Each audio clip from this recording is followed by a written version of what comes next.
Stop. You guys have to listen to the public. If we don't want to use this kind of language, then you need to listen. Are we shutting up? You know, hey, activists, you got to shut up and sit down, right? We've gone down to the bedrock. It's not 9:30 It's yet. lower as ever been. That guy, you people should vote him right out of here. The only crackdown. I caught Steve Soberoff sitting around in his underwear. Is anybody Wait, sitting say that around in again? their underwear? Underwear. Is there a girl sitting around in her panties? Well, I put it under. I the found thing, Steve I mean, Soberoff. sometimes That's I how I do found get, this you know, guy. give me something, but He's I still just in also do it as, 2024. You know, as it's just what I. We've gone to the bedrock. God does this, I mean, technically, it's not like a job in the sense where I have a. Do you know why I say this? It's because I truly love you. And if I didn't love you, I would say I nothing. guess, yeah, I mean, there's, yeah, I mean, you get benefits, I guess, if you want to put technical. But I do it, I've been doing it, that's what I ran last time, to look at the same thing. Russia. Cross the line, man. Oh boy. Yes. Yeah, I Get around it all I have recorded. full POA and stuff, but I have to do a lot of work there. And so I'll be there anyway, so helping him, but I can, you know, that's what I did last time, I did it myself as well. I served on that as well. When are you going to release that name?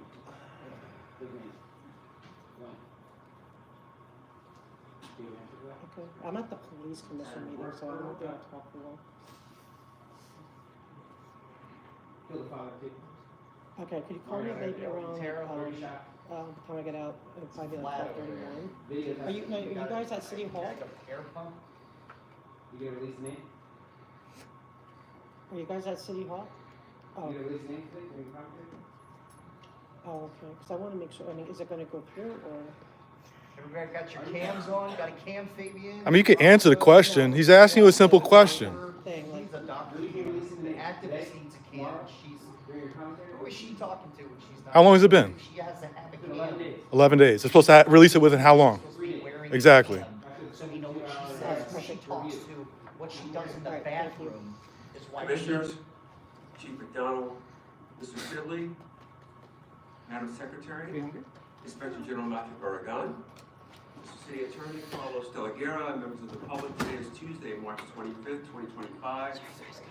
You said you did get me, right? Huh? You turned one in for me It's a already? regular meeting of the Los You turned in Angeles a card for me? Yeah. Oh, okay, thanks. Madam Secretary, please Last call week the they roll. weren't, or 2 weeks ago, they weren't allowing anybody to do it. Like that Commissioners They weren't allowing Gonzalez, anybody to turn in for Shields, others. Garcia, Sanchez Gordon are present, and the other part. Mr. President? Thank you. We welcome everyone attending this morning. Police Commissioner is committed to ensuring equal access to this meeting. It's requested that the individual who requires the services of transit Oh, yeah. contact the board secretary no later than the day preceding the meeting. Will you hold this when I go Where up? possible, a translator will be provided. Sign language interpreters, assistive listening devices, or other auxiliary aids and/or services may be provided upon request. To ensure availability, you are advised to make your request at least 72 hours prior to the sorry, I meeting. had a or to challenge attend. to. All public comment will be heard during item number 2 on the agenda. Oh, you can, We will dedicate a total of 45 minutes to public comment. Members of the public will have 1 minute per agenda item, for a maximum of 2 minutes total. At the request of the speaker will be given 1 additional minute for general public comment, for a maximum of 3 minutes total.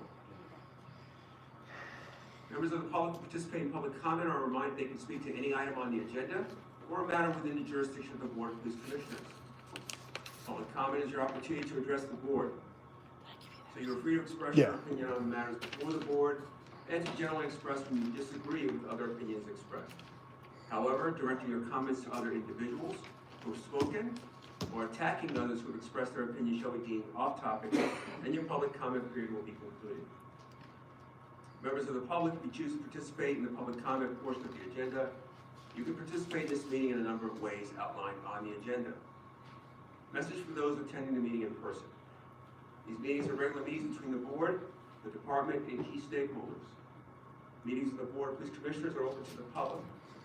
The state's Ralph M. Brown Act affords the public the opportunity to be present at the meetings, hear the presentations and dialogue in real time, and provide feedback via the public comment period. During these meetings, there's a need for the board to carry out the public business expeditiously without delays or disruptions. Members of the audience shall not engage in any conduct which causes an actual disruption of the meeting. Those attending in person are reminded that disruptive behavior will be cause for removal. If you disrupt this meeting, you will be provided with only one warning to cease disruptive behavior. If you fail to cease such behavior, you will be removed from the meeting. All attendees must be seated. Failure to follow this rule will result in a warning and/or removal from the meeting. Before we move to the first agenda item, I'd first like to publicly thank Acting Inspector General Florence Yu for her service here during the time of the last several months when we were seeking through our exhaustive process to identify and appoint a new Inspector General. Thank you, Ms. Yu. I want to take a moment to welcome our new Inspector General, Matthew Barragan, to his first commission meeting. Mr. Barragan joins us from the United States Attorney's Office, Central District, where he most recently served as the United States Attorney, bringing civil rights actions to enforce federal civil rights laws, including the Fair Housing Act, the Americans with Disabilities Act, and the Civil Rights and Institutionalized Persons Act. Mr. Barragan, we welcome you and look forward to working with you. With that, we will move to item number 1, the report of the Chief of Police, Chief McDonald. 3 minutes. Morning, President Southers, Vice President Shields, Commissioners, Inspector General Barragan, City Attorney Delaguerre, and Mr. Sibley. Today I'll be discussing significant events from the previous 2 weeks, providing a crime update, and discussing our personnel strength. I'd like to take just a moment to acknowledge the passing of retired Interim Chief Marty Pomeroy, who passed away on March 11th. Chief Pomeroy dedicated his life to the department and the people of Los Angeles. He began his career in 1969 and rose through the ranks, retiring as a deputy chief in December of 2000. In May of 2002, he selflessly came out of retirement to lead the LAPD as interim chief, guiding the department through a critical transition period. Throughout his long and distinguished career, Chief Pomeroy exemplified integrity, professionalism, and dedication, qualities that define the very best of this department. His leadership and commitment to public service left a lasting impact on those who had the privilege of working with him. While he may be gone, his contributions will not be forgotten. Our thoughts are with his family, friends, and all those who served alongside him. On March 11, 2025, at approximately 1850 hours, suspect, later identified as Adrian Uribe, self-reported to 911 that he was armed with a grenade, a shotgun, was suicidal, and would shoot any police that approached his residence, located in an apartment complex in the 2300 block of Scarf Street. Southwest Patrol Division officers responded to the location, were guided by citizens to Uribe's residence. Officers set up a containment around the location and made verbal contact with Uribe, who failed to obey officers' commands and remained barricaded in his apartment. Metropolitan Division Special Weapons and Tactics responded to the location to assist in the apprehension of Uribe. Prior to SWAT's arrival, and as officers were attempting to negotiate with Uribe, he suddenly emerged from his apartment, holding what appeared to be a shotgun, and pointed it toward officers, resulting in an officer-involved shooting. Uribe was not struck by the gunfire and retreated back into his apartment and continued to remain barricaded. SWAT officers subsequently arrived at the scene and formed a tactical plan. After continued negotiations and the release of oleoresin capsicum, or OC vapor gas, into his apartment, Uribe surrendered to officers and was taken into custody without further incident. No officers or community members were injured during the incident. No evidence of explosives or ordnance were located during the investigation. A black and brown plastic replica gun was recovered at the scene and processed as evidence. Force Investigation Division investigators responded to the scene and are investigating the incident. On March 14, 2025, about 2022 hours, Southeast Patrol Division uniformed officers observed a vehicle driving erratically and conducted a traffic stop on Imperial Highway west of Spring Street. From behind their vehicle doors, the officer ordered the driver, later identified as Mario Sanchez, to lower his windows and to place his hands outside his vehicle. Sanchez yelled profanity at the officers and moments later exited the driver's door.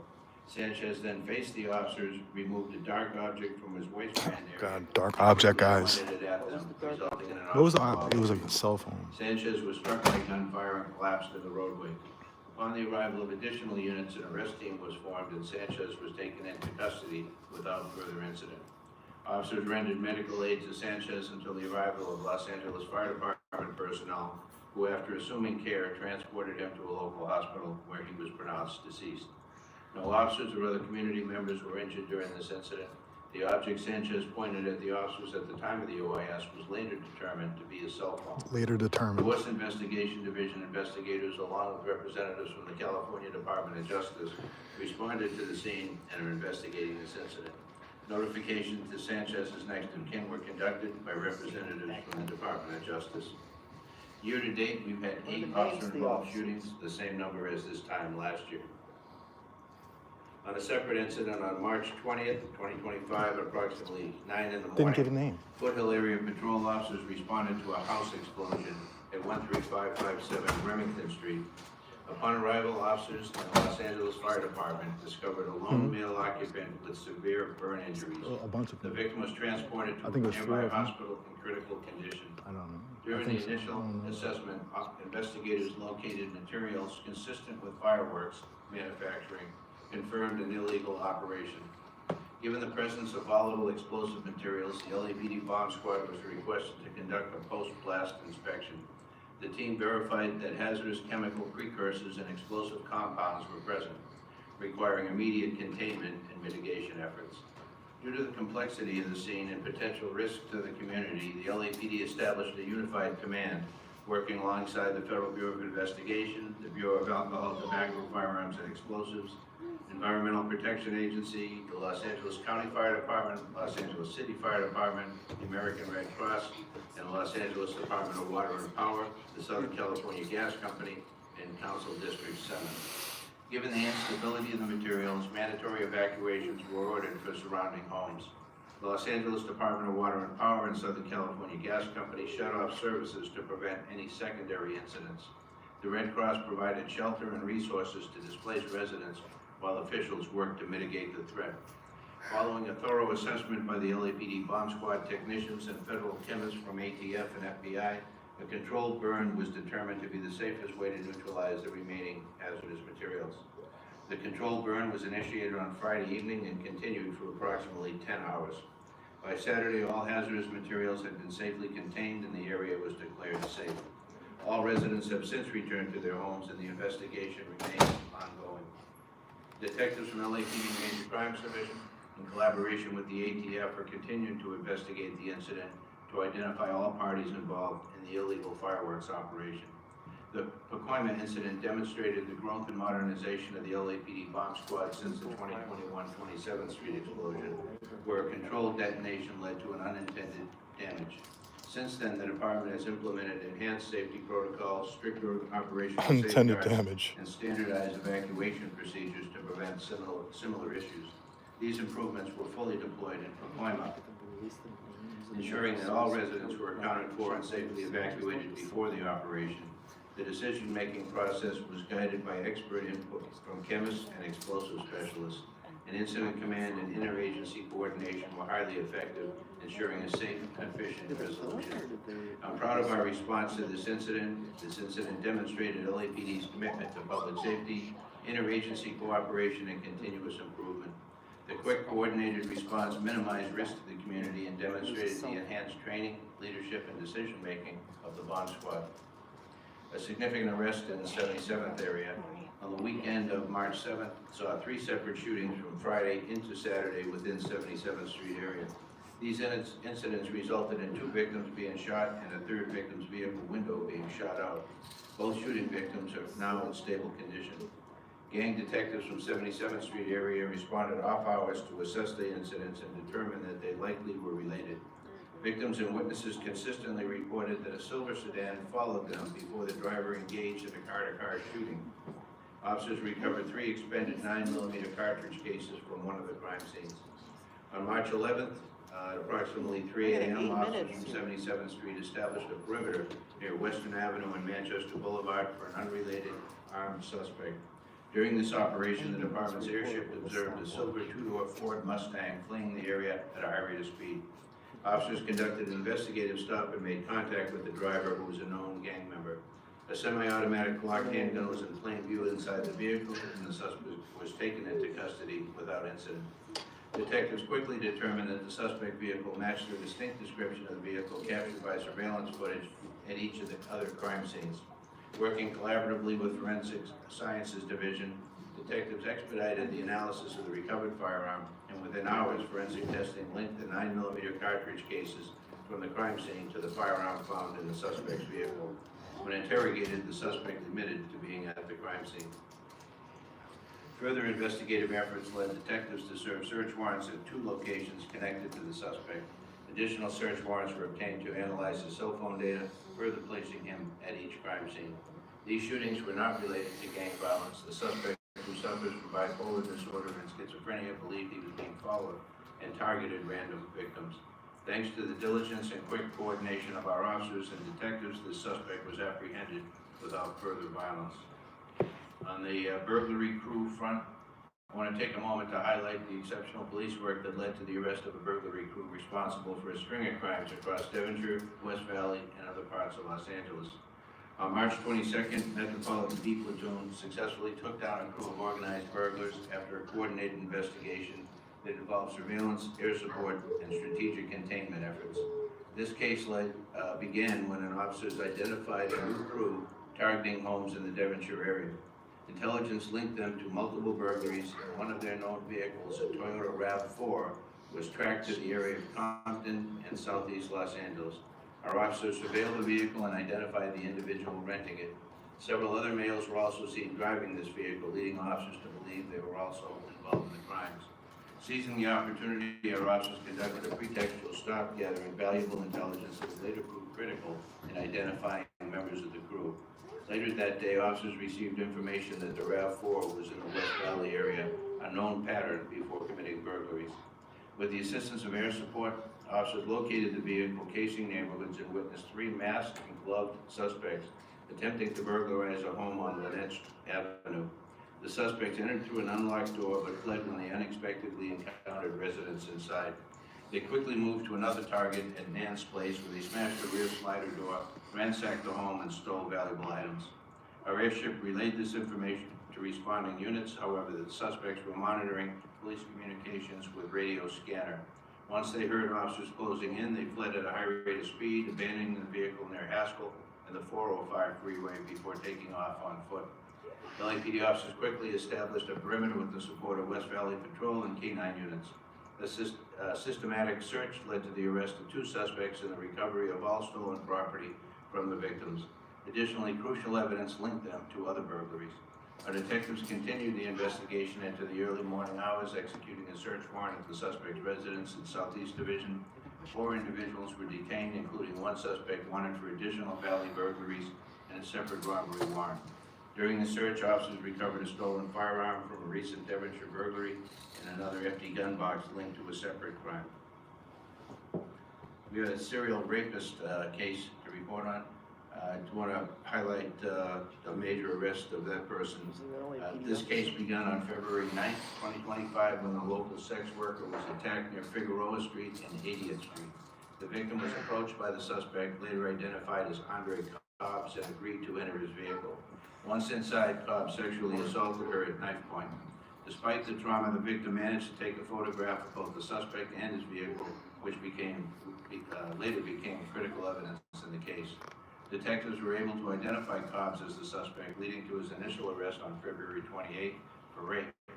However, at the time, District Attorney's office requested further investigation, and Cobbs was released. Detectives continued their pursuit of justice, and as the investigation expanded, they uncovered a disturbing pattern of violent crimes.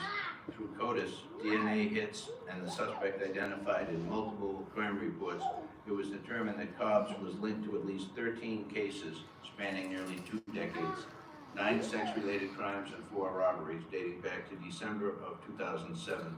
These crimes occurred across multiple jurisdictions, including 5 LAPD cases, 3 in 77th, 1 in Central, and 1 in Southeast, 5 LA County Sheriff's Department cases, 2 Long Beach cases, and 1 case in Corona. With newly developed evidence, the LA County District Attorney's Office filed an arrest warrant on March 18th, charging cops with 8 felony counts related to 3 victims across multiple cases. These charges include rape, sexual penetration, forcible oral copulation, and robbery. That same day, Cobbs was taken into custody once again and booked on these charges. This investigation remains active, and the detectives are working to identify additional potential victims who may have been assaulted by Cobbs over the years. We urge anyone with information or who believes they may have been a victim to come forward. On another case on March 4th, Robbery Special Section detectives took over the investigation of a kidnapping and robbery that occurred in the 22,000 block of McFarland Drive in the Topanga area. The suspect zip-tied the homeowners and their son, holding them captive for several hours. The victims eventually managed to escape by breaking free, climbing out a bathroom window to seek help. Evidence recovered from the crime scene was processed, leading to a possible suspect through fingerprint analysis. Additional investigative work further supported these findings, and on March 14th, with the assistance of Special Investigations Section detectives, RSS detectives executed a search and arrest warrant, taking the suspect into custody without incident. A search of 2 residents uncovered valuable evidence, and during the interview, the suspect made incriminating statements. The investigation revealed that the suspect is the adult son of the victim's neighbor. On March 11th, about 1450 hours, Olympic Division patrol officers responded to a possible suicide attempt at a 4-story office building on Wilshire Boulevard. The call indicated that a male subject was sitting on the rooftop ledge, appearing at risk of jumping. Upon arrival, officers observed the subject on the edge of the roof, gazing downward. They immediately attempted to establish communication, but he remained unresponsive. Officers set up containment and requested a SMART unit to assist. When SMART officers and a supervisor arrived, they also made multiple attempts to engage the suspect, but he continued to be non-responsive. Recognizing the urgency of the situation, the incident commander requested a SWAT crisis negotiation team to respond. CNT negotiators made extensive efforts to initiate dialogue, but the subject did still not respond. Eventually, they determined that the individual spoke Mandarin and requested an officer fluent in the language to assist. A probationary police officer who spoke Mandarin responded to the scene and took over negotiations. Using patience, effective communication strategies, and a calm approach, she was able to establish a rapport. After continued dialogue, the subject moved away from the ledge and voluntarily surrendered to officers without incident. It was determined that the subject had previously reported missing by his wife the day prior. The subject was transported to Olympic Station, where the SMART unit conducted an evaluation and placed him on a 5150 hold for being a danger to himself. He was then transported to Los Angeles Downtown Medical Center for further treatment. The incident's a great example of the critical role of de-escalation, specialized crisis negotiation, and language proficiency in safely resolving high-risk situations. Thanks to the collaborative efforts of patrol officers, SMART, SWAT, CNT, a life was saved. I want to take a moment to provide an update on the current crime trends in Los Angeles based on data through March 22nd. Over the past 4 weeks, crime in Los Angeles has seen an overall decrease. Decreasing. Combined persons and property crimes are down 16% compared to the previous 4-week period, with persons crimes down 5.5% and property crimes down 18.6%. This is a positive trend showing that our efforts in crime reduction have an impact. We've seen significant progress in reducing homicides. Year-to-date, homicides have decreased by nearly 42%, 31 fewer incidents compared to this time last year. Over the past 4 weeks alone, homicides are down 68%, and all geographic bureaus have seen a decline. Additionally, victims shot citywide are down 21.8% to date, and over the past 4 weeks, they've dropped 30.9% compared to the prior period. While aggravated assaults remain relatively stable, there were notable increases in Topanga. They were up 63%, Pacific up 48%, Van Nuys 28%, and Harbor 16%. These are areas we are closely monitoring trends and deploying resources accordingly. Robberies, on the other hand, have decreased by 14.2% citywide. Strong arm robberies remain the most common type, accounting for nearly half of all robberies. However, robberies involving firearms are down 17.6%. Burglaries have declined 21% over the past 4 weeks, with decreases across all bureaus. Motor vehicle thefts have decreased by 14.2% citywide over the past 4 weeks. So while While these are all encouraging reductions in overall crime, we continue to remain focused on targeted enforcement in areas where crime is rising. We'll continue to keep working with our community partners to maintain these downward trends and ensure the safety of Angelenos. Finally, on personnel strength, our sworn personnel as of March 24th is 8,753. So they're down again. Civilian personnel staffing Going down. is at 2,672, and our reserve officers remain at 380. That concludes my Used to be report, 10,000. Mr. President, Commissioners. Thank you, Chief. Just First, under thank you 19 for the, minutes. informing us in the successful resolution of the jumper and all the people that were involved out there in terms of the units and having to have someone speak the language with him, so that was an excellent outcome. Also, the investigative work done in the apprehension of the serial rapist, so thank you for that. I do have one question, was not mentioned. I do believe we have people deployed in the ongoing fire response and repopulating areas of the city. How many people do we have deployed and how long will that be going? Yeah, we have roughly 50 people a watch, 2 watches a day from LAPD manning the command post, as well as doing crime suppression patrols throughout the area, manning checkpoints along with the National Guard. We're supplemented by 20 to 30, depending on the day, California Highway Patrol officers, and in addition, over 300 California National Guard soldiers are still being deployed to that area.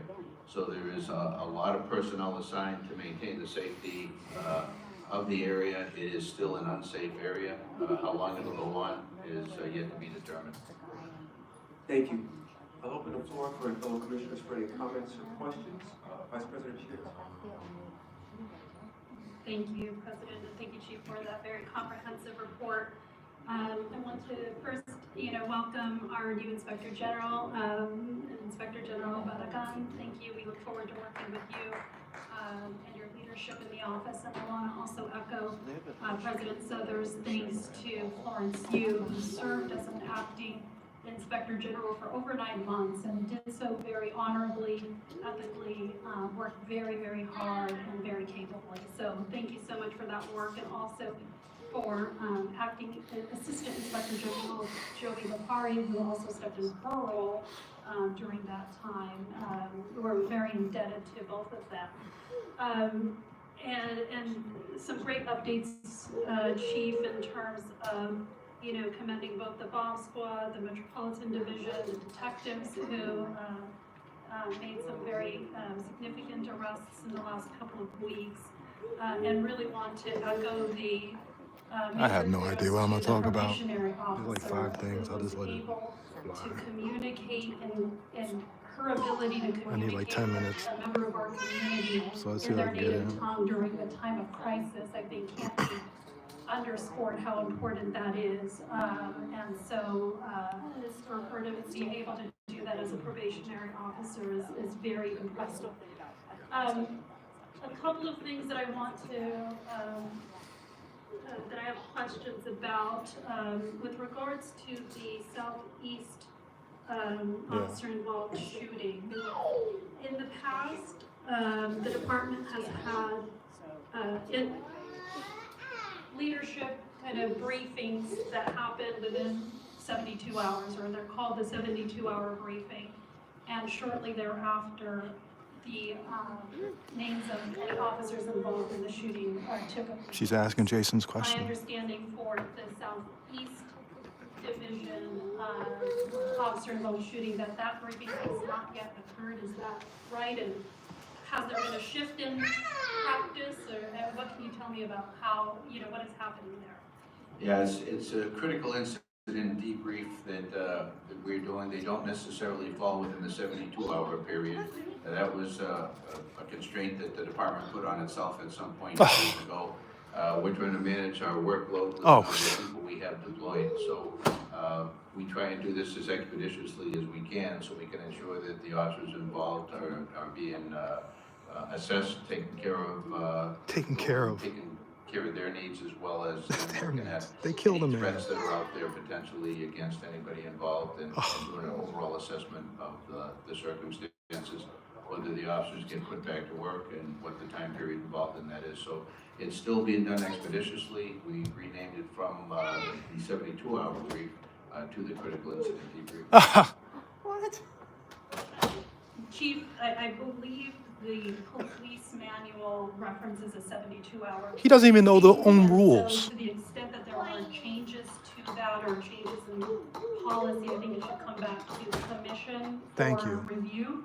And understand, I think the reason why it was done kind of expeditiously is to make sure that if there's anything that is alerted that may need an immediate kind of change in training or practice or policy, that's immediately discovered by the leadership and then action taken. So I do have concerns of it just being pushed out for a significant period of time. And so if the policy manual references a 72-hour briefing and that's something that the department wants to change, then I would propose having that on the agenda at some point.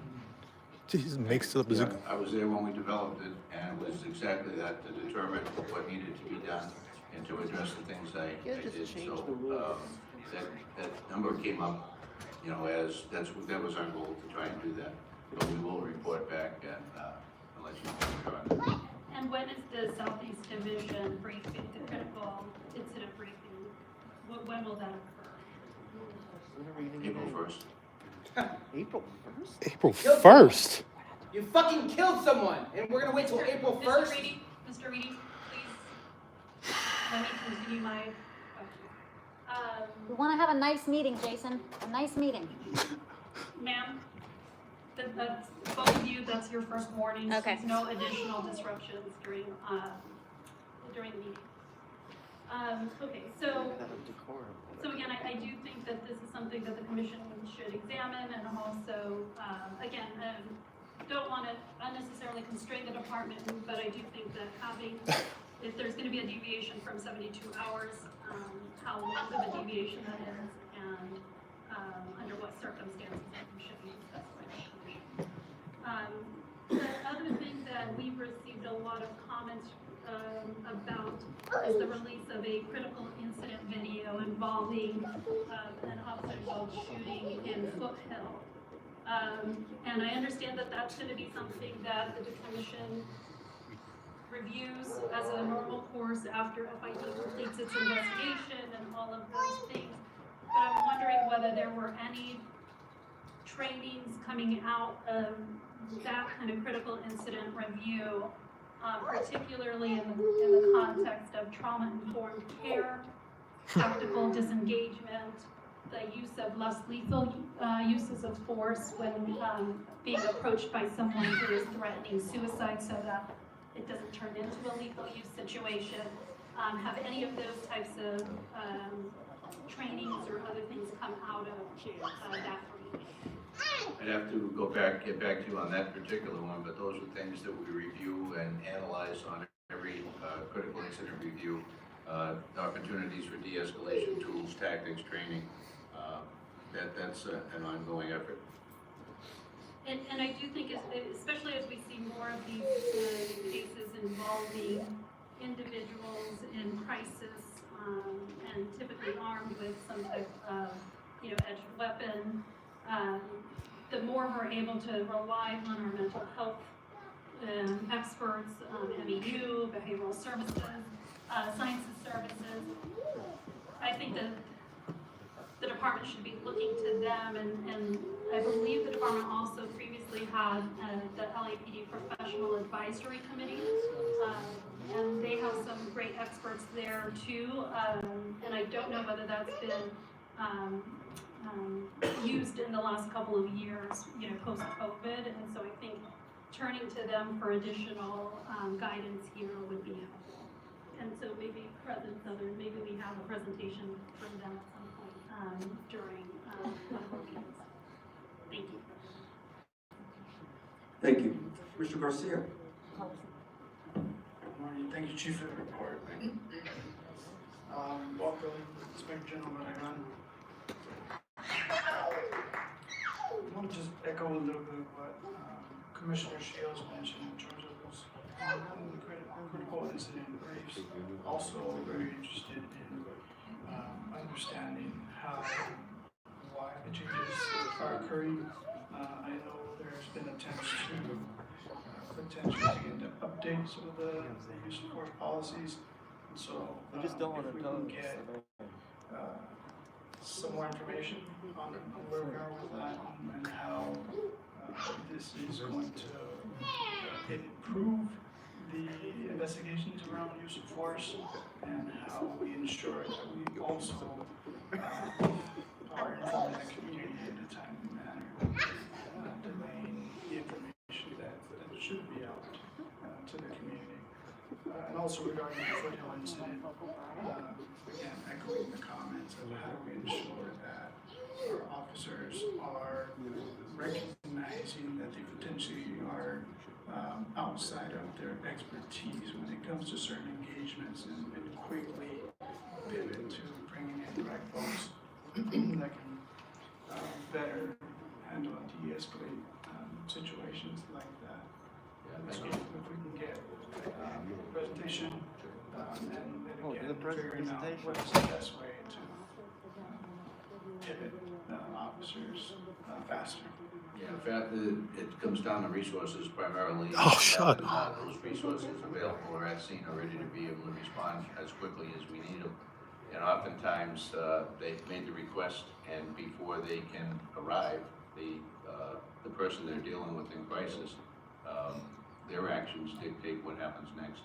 And so it's our people are very cognizant of the need for additional resources that bring in mental health clinicians and experts to be able to deal with something that is beyond the norm. And so they're more anxious than anybody to get those resources to the scene. It's a question of how many are being deployed. Thank you. Thank you. Commissioner Sanchez, good morning.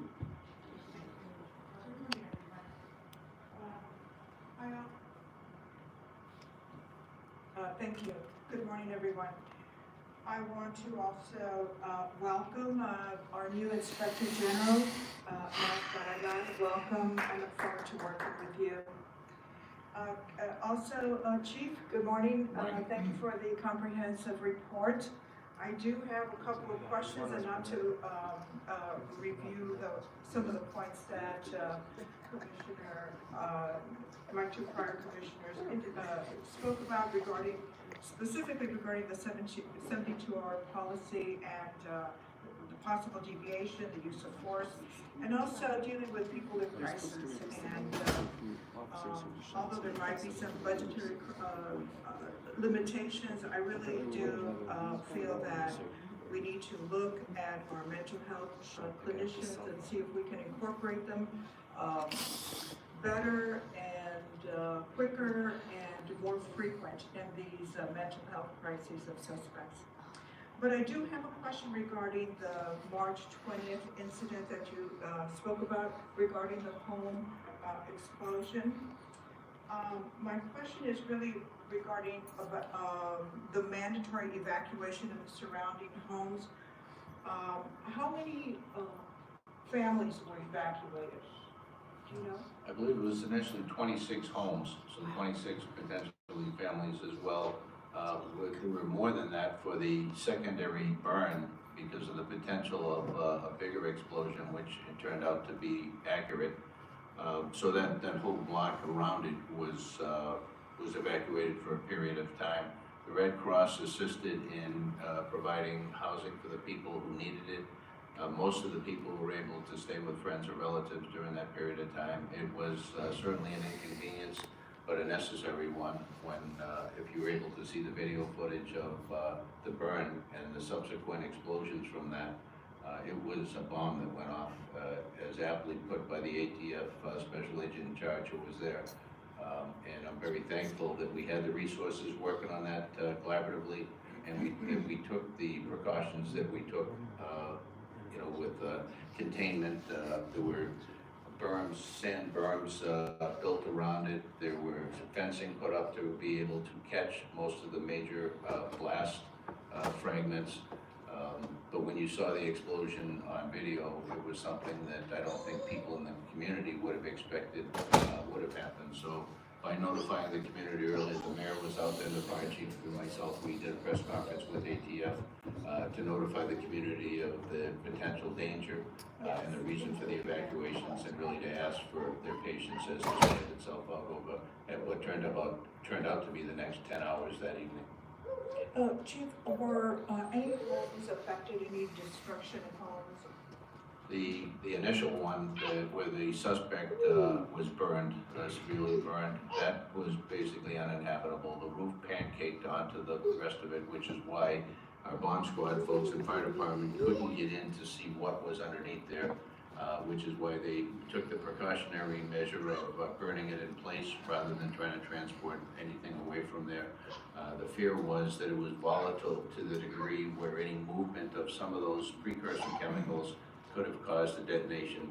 And so they put fencing around it, they put the berms around it, they put a gel, a thermogel they call it, over plastic over the other buildings that surrounded it so they wouldn't burn. And then detonated or lit the diesel fuel that they had put throughout the residence in order to cause the burn. That was lit by robotically by one of the bomb squad pieces of equipment. Apart from the suspect's home being destroyed, any of the other homes in the surrounding area, were they impacted in any way? Were homes also damaged? Yeah, to my knowledge, not at this point. I'm not aware of any homes that were damaged.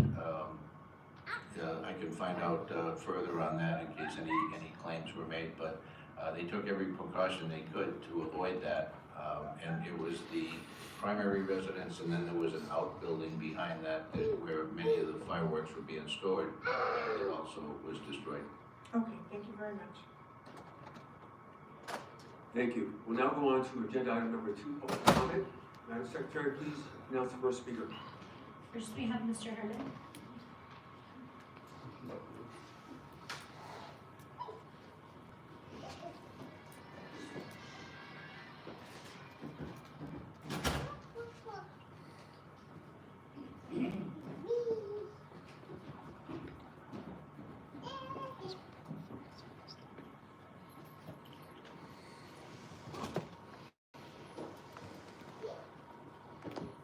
Morning, Mr. Southers.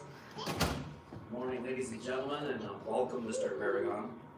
Hopefully you can bring this horseshoe of people here together and straddle them for the long ride we're going to enjoy on this particular events of what's going on in this small state of California. You know, just 8 officer shootings is not enough. What's enough? I don't know. I think 1's enough, but 8 shootings? And 1 stabbing on a metro? We're trying to stop him and a few other. A couple days ago? Who wants to get on a train or a bus during the Olympics? I do not wish anyone coming into this country to think that it's safe. And regarding Mr. Pomeroy, on matters of public concern, well, I'm going to read some matters of public concern this morning into the record because there's been some turnabouts about people's use of words. And it sounds like a communist country is starting to grow in California, where the communists are dictating what we can, what we should, and are not going to say. And I find that offensive to the First Amendment and our right to free speech. Because if you have 1 or 2 words now gonna ban you and censor you at a meeting, I find that as an attack against our belief in the First Amendment and free speech. Now, I'm going to quote the significant portion of Brandenburg versus Ohio. If you have any children or family here that feel offensive or officers that feel offended by this content, this was a ruling by the U.S. Supreme Court. 395 U.S. 44, 1969.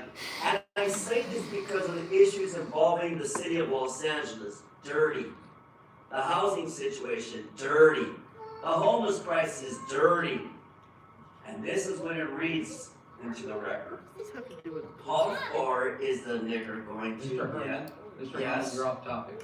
Why? That's irrelevant here. I'm reading this case about the dirty LA, sir. No. It has a lot to do with the content. That's a criminal statute that doesn't apply here. You're Well, off topic. So then if I say fuck the police, is that a criminal statute? If I say fucked for 8 years because your Obama for 8 years did shit, is that off topic, sir? Yes, it is. You're off No. topic. How about Michael Hunt versus the city of Los Angeles, a white nigger too? Is it off topic too? Because apparently that's the communist country you're bringing to America today.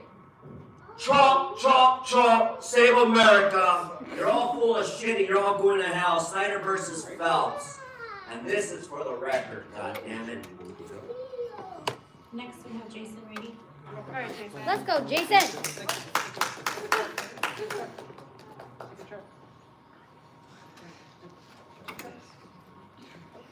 Oh, pretty. Oh, yeah. Okay. You might drop one, okay?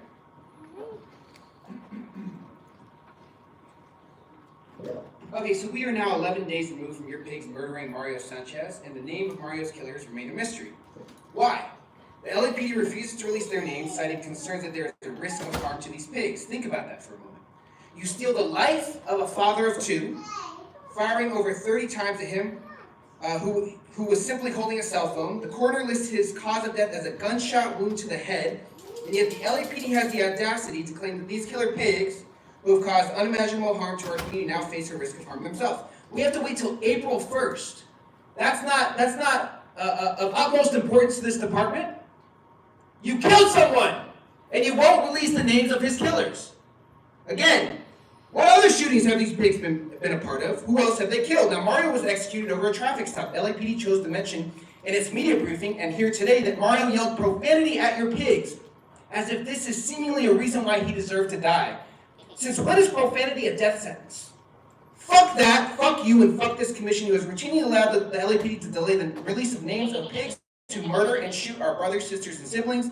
Now, the biggest of pigs, Jim McDonald, in his March message to rank and file, praised the LAPD for its so-called quote-unquote proactive and considered efforts towards traffic safety. Fully aware of the findings from the vehicle pursuit analysis that will be presented today. This report reveals that 353 crashes were caused by your pursuits in 2024 alone, leading to the deaths of 3 innocent people. But this isn't new, it's been happening for decades. On March 14th, 1969, the LAPD killed 15-year-old black youth Linwood McLean in a car chase. The next day, March 15th, they killed 2 black men, Abe Broom and John McCorder, in what they labeled as a quote-unquote accidental car crash. Their names are set to be erased just like so many others as you continue to destroy records of your past killings. Now I see former LAPD pig chief Martin Pomeroy died recently. Good. The only good pig is a dead pig. Alright? Pomeroy defended the murder of Margaret Mitchell, a 5'1", 100-pound woman in mental crisis who was killed for waving a screwdriver at your pigs in 1999. Black pigs within the LAPD knew Martin was to be a racist. And he was a devout Mormon whose denomination believed that dark skin is a curse from God. And this is the pig that Jim McDonald called a mentor. Now lastly, as the LAPD gives a presentation for Women's History Month today, let us not forget Sister Ludi R. Henderson, a 43-year-old black woman murdered by this department on September 12, 1968. Let us also remember Yvonne Carter, the wife of Bunchy Carter, who was repeatedly targeted by this department. There's one particular instance I wanted to recount. Now, many know that on December 8, 1969, the LAPD attacked the Black Panther headquarters. You all chose to commemorate 3 SWAT picks from that assault a few months back. But what is forgotten is that the LAPD at the same time was barraging the Black Panther Party headquarters, shot up the safe house that housed Yvonne Carter. Your pigs kicked down the door at 5 a.m. and showered the house with bullets.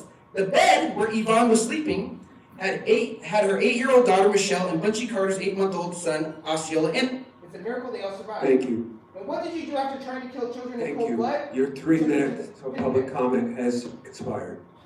Has it? Thank you. Please step away from the podium. Release the names now. You're disrupting the meeting. This is your first and last warning. I'm not disrupting anymore. I'm just standing here. I'm waiting for the next speaker to be called. Andrew Gravener. Let's go.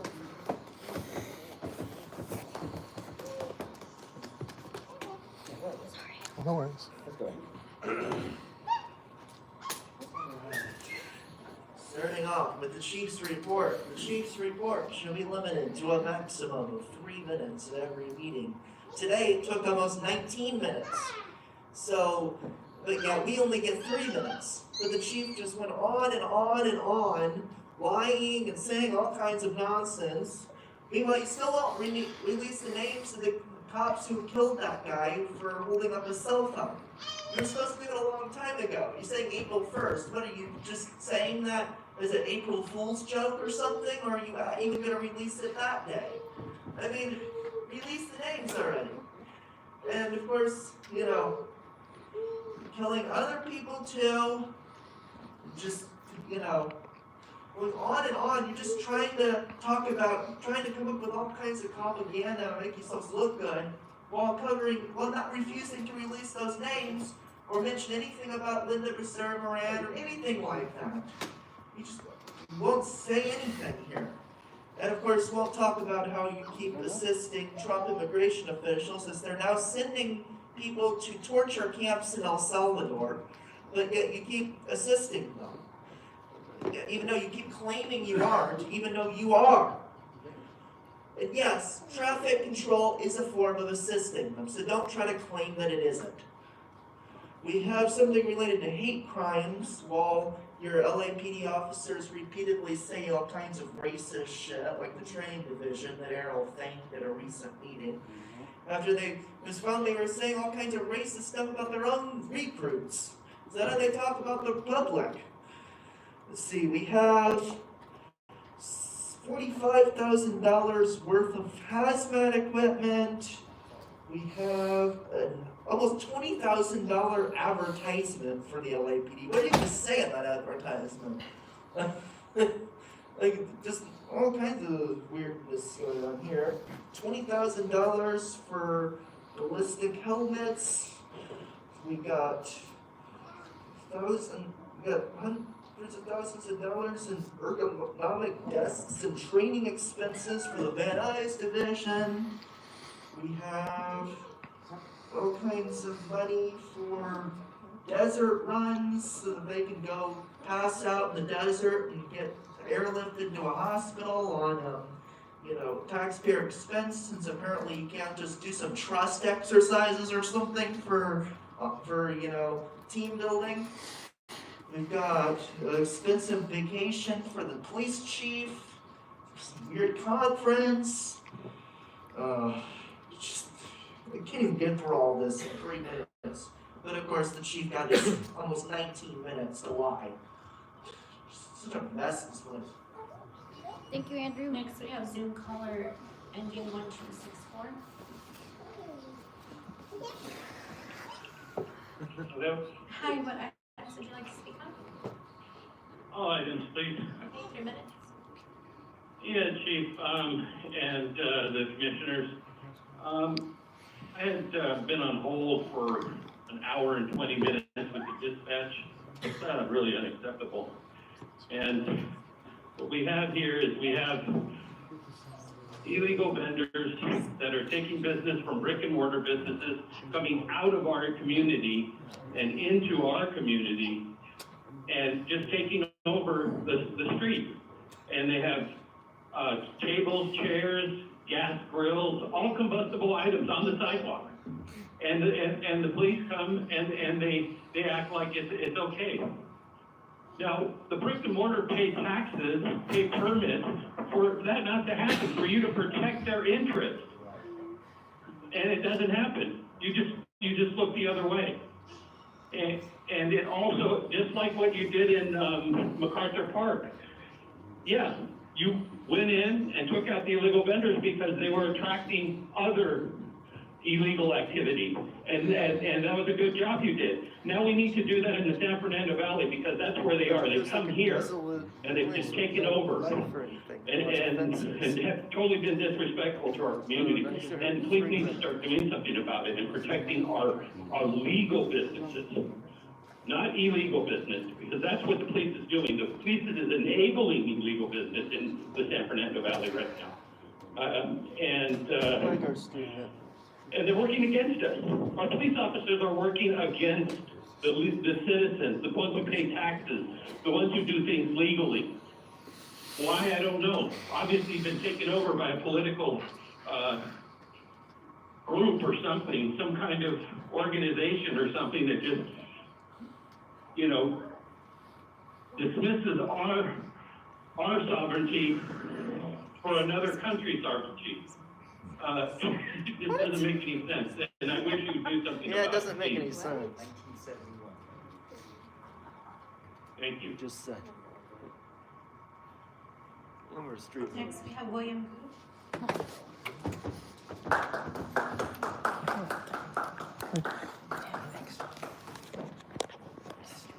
So to be clear, once again, crime is down.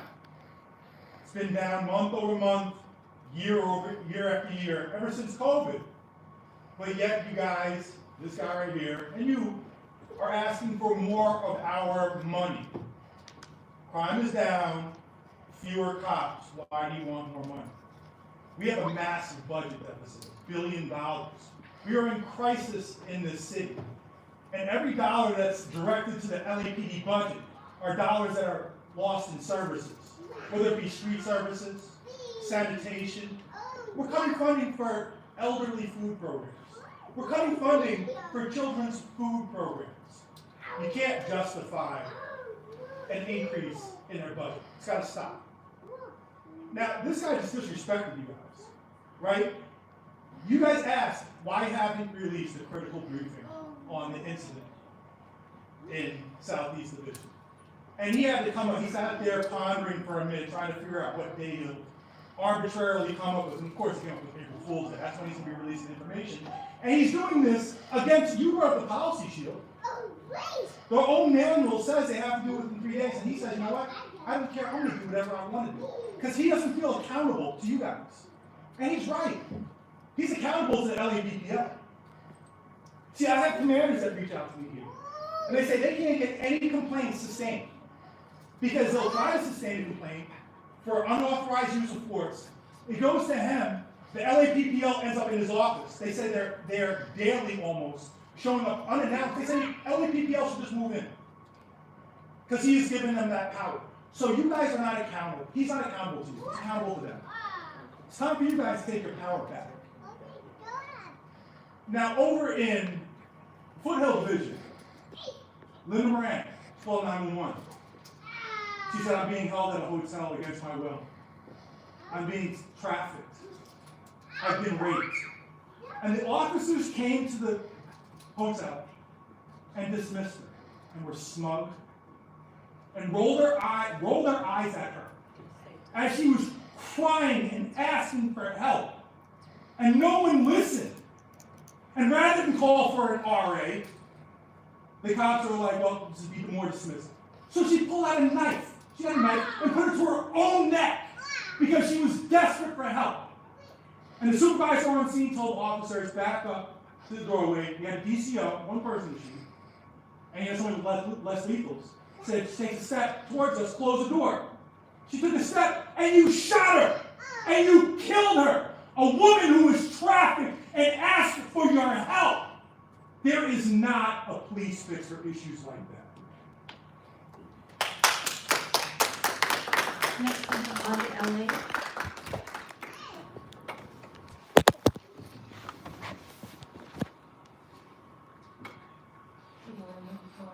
Welcome to the new one, actually. I need to get your email because I ran email quite a bit. I want to discuss something that happened this past week about CPAC. Okay, during the day I bumped into one of the top, she's on both two CPACs. Her name, I've been asking for her removal. She's a high-level Scientologist, who's an agent, and I don't have enough time to really just to get into detail what that means. And her name is Janet Whelan. Well, she saw us at City Hall, and that night, now mind you, the captain himself told me when the CPAC meeting was. I came from down here, I skipped the meeting because I wanted to go there. I don't cause any problems. You know me, I'm like this wherever I am. I am respectful to everyone, hopeful that everyone's going to get on the same page and do what's right, but I also want to be, hold accountability and discuss my issues. So I go there, I never cause a problem, but all of a sudden, it's, we ran into her that's, all of a sudden they're closing the CPAC to the public now. And I even comment at their CPAC, they don't have comment, I don't interject. And I'm disrespectful, I want to see what's going on. I feel like it's supposed to be for the public, it's supposed to be a private. And as especially with Scientology involved, because of how much connection they've had to the city. I mean, especially these two departments, Hollywood and Northeast. But Northeast not only lets me come, they let me speak openly, even if it's, maybe not what they want to hear, but I'm respectful and they've never had a problem. But this one captain, he said they're no longer going to allow the public in, they're going to do coffee with a cup. Now, I used to be on CPAC, okay, I used to organize coffee with a cup, okay, and I don't want to go to coffees with a cup. They're in private companies, at Starbucks or wherever they have it, and it's just for the people who are not connected or know what's going on, or who are very interested in what's going on. It's for the neighborhood to kind of get to meet a cop and get to know a little bit, to understand there's a slow program and all these things. It's not, I'm looking for deeper than that. I'm looking for what's going on. And so I'm asking for, I am going to start with I want a reform to CPAC. It's not supposed to be a private little club, for the captains, and where they can just close it at whim. They should not be afraid of transparency, of being held, accountable, or no one should. The chief, all you guys, you sit here and you have to take all this, I know it's not easy. I know that. And I hope I've always been respectful, even when I disagree with something. But that's just how but regardless, I'm grateful that you guys keep this open. I know you're Brown Act, so you don't really have a choice, and CPACs unfortunately aren't. But I'm hoping, Sarah, that you would please open it up to the public. Don't let that happen. And then also, it seems like, so that's that. Then I'm going to skip over, well, I guess I don't have time, so thank you. Thank you. Next, we have a bike guy. First, good morning, Commission, Chief McConnell. Now, suggestion.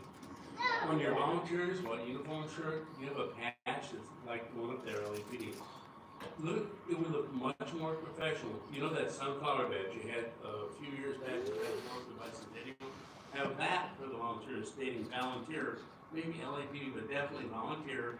The plus to that is you can buy one of those shirts at a thrift store every now and then. The badge that was issued, you can't buy those. So it's a suggestion. We want to look as sharp as Berkeley. Thank you. Next, we have Zoom caller Mona M.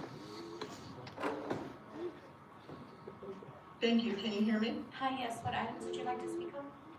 All items, please. Okay, 3 minutes. Thank you for the opportunity to speak. Thank you, Ms. Yu, for this last year. You've been very helpful, and welcome to the new IG. Chief McDonald, thank you for being a great listener. You said you would be, and you have been. What may sound like anger from a community of survivors may actually be hurt, fear, frustration, and rejection of the justice system, starting with the LAPD. A need for the LAPD to take its blinders off about Scientology. They have shown you an inaccurate picture. We want the government and the protectors of our fair city to know that they have fooled you into thinking they are assets. They are not. They are predators. My question to the commission is, where do you stand on the First Amendment? The Supreme Court, in several decisions, has decided and confirmed there should be equal justice for all, including the war between religious rights and individuals' freedoms of speech, i.e. Prince versus Massachusetts. When you give bias and prejudice to an organization hiding child abuse behind the shield of the religious protection, it is violating civil human rights that we should be protected under also. Time to wake up. Our children today are being abused and need protection. Remember what every Scientologist is told every time they do a session. I quote, "While we cannot guarantee you that matters revealed in this list will be held forever secret, we can promise you faithfully that no part of it, nor any answer you make here will be given to the police or the state. No Scientologist will ever bear witness against you in court. This policy allows for predators access to our precious children day after day without threat of discovery. That is the question before you today, Mr. Southers, Ms. Shield, Mr. Django. Where do you stand on hiding child abuse? As civil rights authoritarians, I would hope that communication for facilitation of a resolution is at the forefront of your thoughts. I see you have a hate crime grant, implementation, on your agenda. We would like a seat at the table for that, to work together to build solutions for everyone. I would appreciate a return phone call, or you can speak with Audit LA, who's there in your audience, to talk about this, to have a seat at that table. Thank you, and I yield back my time. Next, we have Jonathan Foster.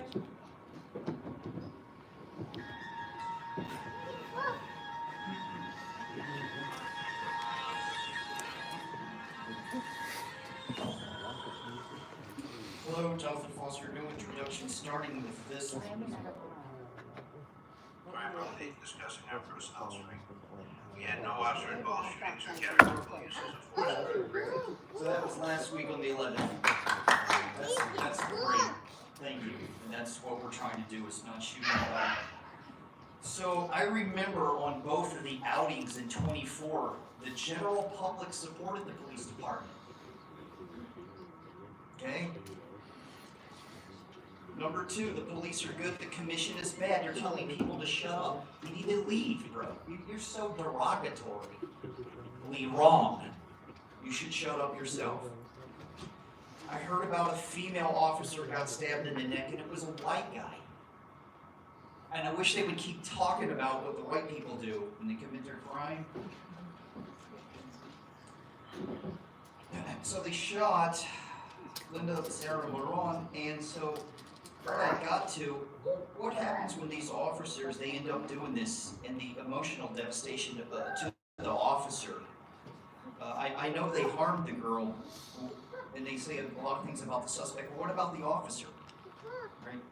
See, I've come down here with feasible, viable, doable suggestions, like bolo wrap. I called bolo wrap and I asked them, so when the police department, you guys are trying to arrest somebody and they do this, right? You can't give this arm so they're all like this. So I was like, well, why don't they just put something around him?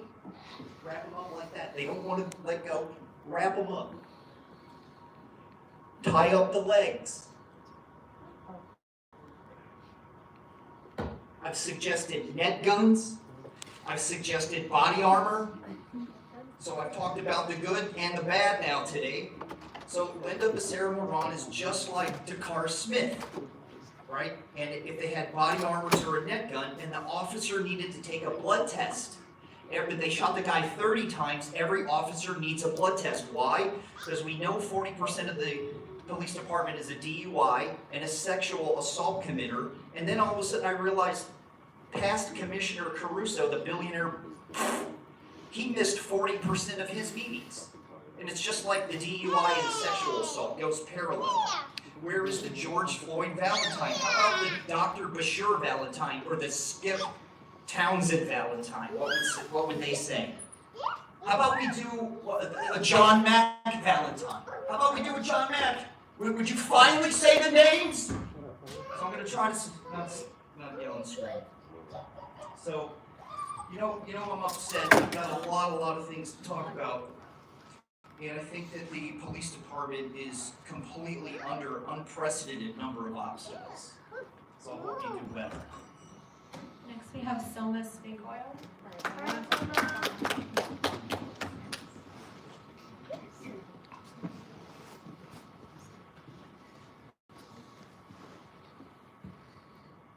I'm here as director of a women's homeless service organization for Women's History Month to speak on behalf of Linda Moran, a vulnerable trans woman of color who was shot in the chest by LAPD Foothill Division when she called for help while being held hostage and sex trafficked. Linda was a participant in my program. She's someone that my team worked with. And her death is a personal loss to our community.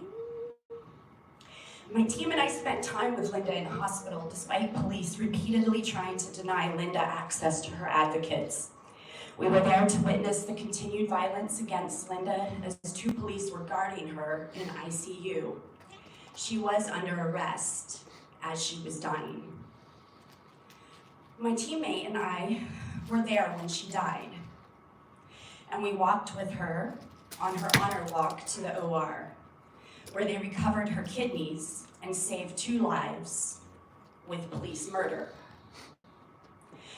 Where was the de-escalation and language skills you brag on when LAPD humiliated, misgendered, and yelled in English at Linda, a monolingual Spanish speaker, and traumatized her to the point of repeatedly begging police to leave her alone? I've been here before to warn you about exactly this thing. That police response to sex trafficking or sex work is a major safety issue for my people. You did not listen, despite me presenting research evidence from USC School of Law. I'm here today to demand a full release of body cam footage and 911 tapes, not the sanitized version that still looks bad for you, and how your people tortured Linda before they met her with deadly force. I'm also here to demand the immediate firing of the officer who murdered her, Jacob Sanchez, and his supervisor who approved the action. Finally, as I have repeatedly warned you in the past, police do not rescue my community. They harass, sexually assault, and in Linda's case, they murdered her. Your police have no business responding to survivors of trauma, regardless of if social workers are present, because your police increase trauma. You cannot train your way out of murdering people. What will it take for you to listen that police are not the right people to respond to survivors, if not because LAPD murdered a victim of sex trafficking?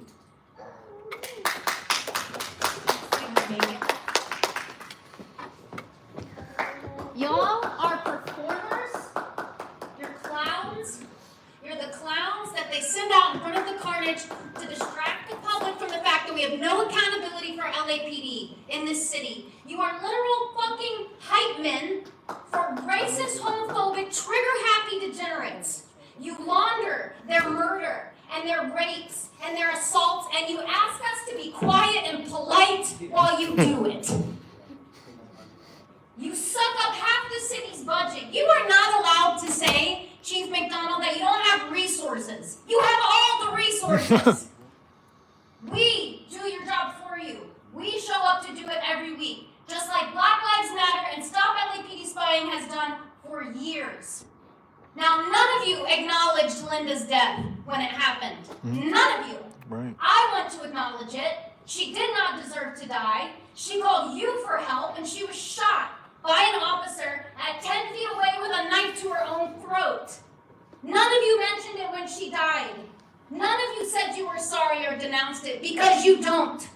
And you're not sorry. I also want to acknowledge the life of Mario Sanchez, the 8th person you've shot this year. Yeah. His life should not have been taken. And as decent fucking people, we mourn his passing. You don't. You don't feel a thing. You have to be a little dead inside and a little cold-hearted to get up there and act like you guys do. To ask the simpering fucking questions that you do. It's really ass-kissing disguised as questions. Oh, but Chief, what if the person is having a mental health crisis? Isn't there another way to de-escalate the situation? Yao Yang was just killed in his family's fucking living room. With his whole family outside telling you that it was a mental health situation. Honestly, is it evil or is it ignorance? You make clear every week what your values are. You fall all over yourselves honoring the deaths of officers not even in this department, but no mention for Linda Becerra-Moran. Right. I've heard all of you denounce the incredibly racist language and homophobic language captured on tape in the recruitment department, but none of you ever denounce the killing of a civilian. Or even say that you're sorry that it happened. Because you aren't. You're in favor of it. You have a problem with the language of your racist, homophobic cops, but not with the murders committed by those same cops. You are pointless. You are a drain on this city. You make the city worse. Yes. Yes. Next, we have the City Speaker, Tony Russo.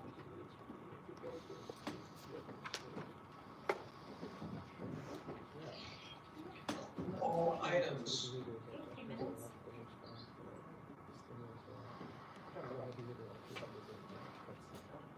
Police Commissioners, I urge you to immediately investigate Craig Lally, President of the Los Angeles Police Protective League, I agree. for misusing union funds, hundreds of thousands of dollars, not to defend officers or fund risks, but to carry out a personal vendetta against Commander Lillian Carranza. This is true. Carranza was one of the top 10 candidates under serious consideration by the mayor. They just lost yesterday. I'll tell you in a second. Police.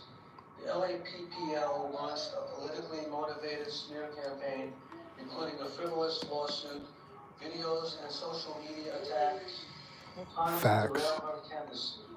Facts. And it worked. She was effectively eliminated from the selection process. Why was she targeted? Because she filed a formal complaint against Craig Lally after supporting a captain who exposed an unauthorized use of force against a minor. Her stand for truth and accountability triggered the league's retaliation. The lawsuit filed against her was dismissed without prejudice, proving it was baseless and without legal merit. Just yesterday. Yet it caused irreparable harm to her career, her reputation, and her opportunity to lead this department. This is part of a larger, deeply disturbing pattern. The LAPPL is recognizing complaint and legal system to attack and silence command officers who expose misconduct. This is all facts. Commander Carranza was singled out despite the fact that all command staff, including the chief, have access to the same LAPPL communication platform. It's all facts. Next, we have Grace. Grace.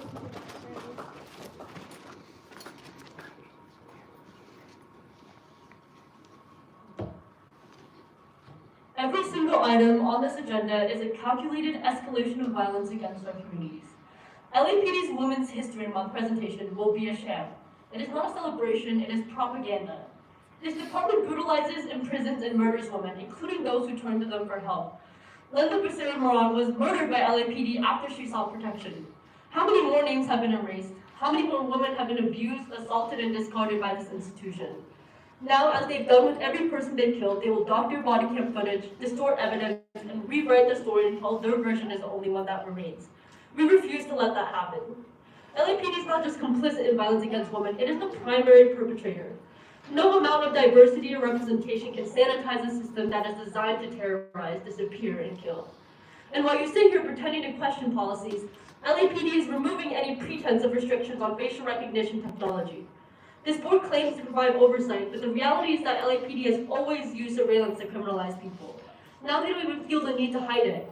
You approve this expansion just like you approved every other tool of repression, and the people will be the ones who suffer the consequences. After this, I'm gonna go to Meanwhile, City LAPD is Council. asking for even more money under the guise of hate crime prevention, which would hand over tens of thousands of dollars to a department whose own personnel were just exposed to being racist, homophobic, and misogynistic language.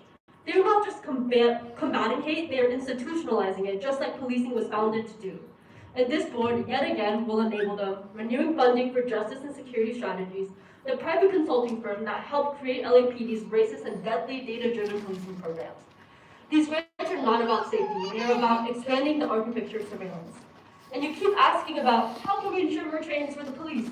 More trainings will not stop police violence because police violence is not the result of a lack of training. It is the function of policing itself. LAPD is already quote-unquote trained. They do dozens of trainings in de-escalation, in mental health crisis response, racial bias, and yet they continue to brutalize, incarcerate, and kill because that is what they exist to do. Mental health trainings do not change the reality that police escalate every crisis they enter because the presence of armed agents of the state is escalation. The city is not in crisis, the city is the crisis. This board is not an oversight body, it is an accessory to the violence that LAPD commits every day. And your function is not to serve the people, but to siphon resources from our communities while ensuring the police state remains untouchable. And we refuse to accept your manufactured legitimacy, and we refuse to let you dictate the terms of our survival. Next, we have Quinn.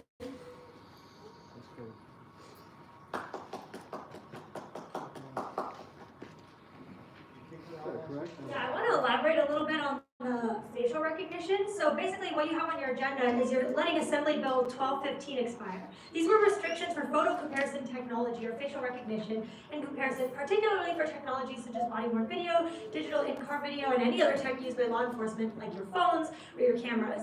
All this means that any of the footage that you fuckers have, you can now use for facial recognition without restriction. And prior to this, LAPD was technically only supposed to use facial recognition from LAPRIS, which is supposedly used to capture, document, and catalog people's faces. But the reality is that there was no functional or actual restriction on the source of the photos that was used for facial recognition. And now you're just finally removing the pretense of quote-unquote restrictions and no longer hiding your violence in the same way.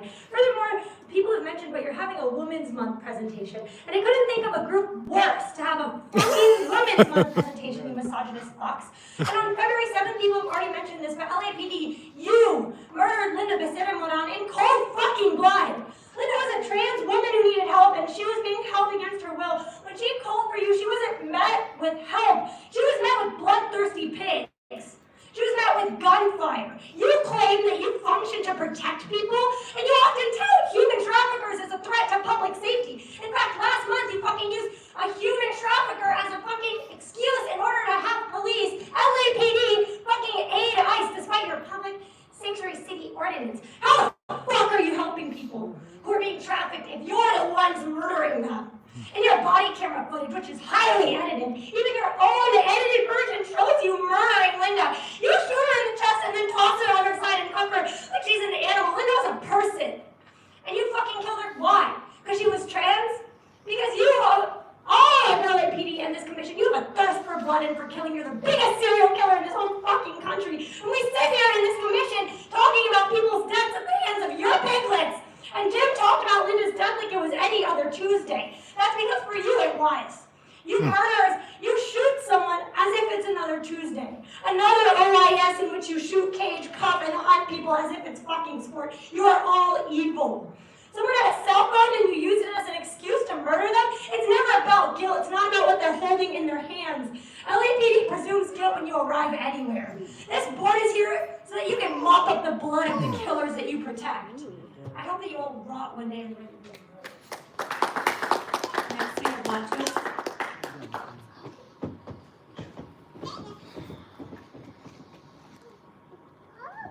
So, I mean, there's a lot we can talk about today, but I do think we're not appreciating the gravity of just the desperation of life that this department is undertaking and even how the commission is treating that desperation of life.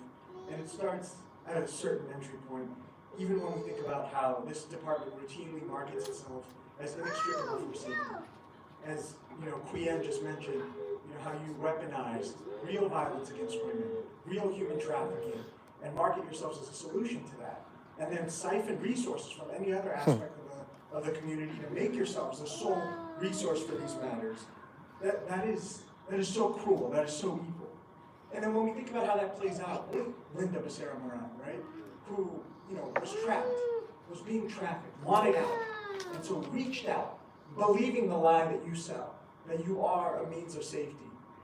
And we can't know what went on in Linda's head. We can't know how she felt because she's gone, because you killed her, right? But I expect and I believe that she just wanted to escape. She wanted out, right? She wanted to get out of there. That's why she called for help. And so even a knife to one's neck was an attempt at an escape.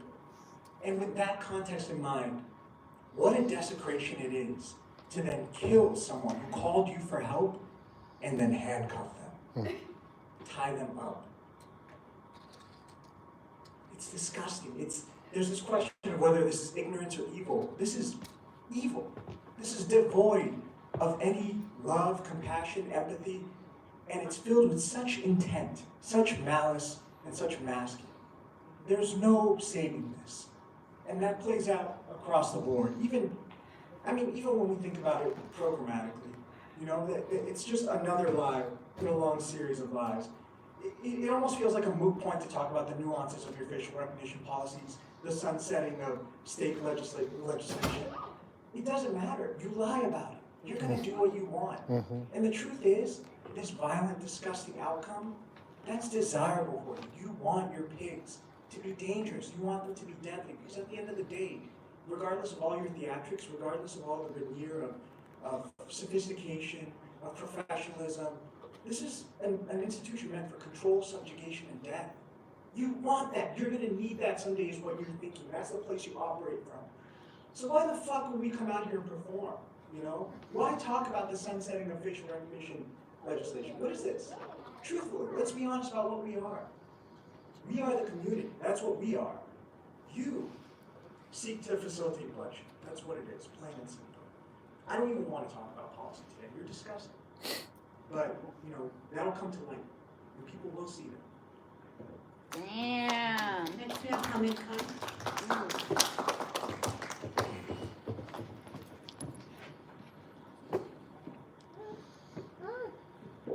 Another murder, another lie, another manipulation, another conceit, and business as usual. Another hunt by these people.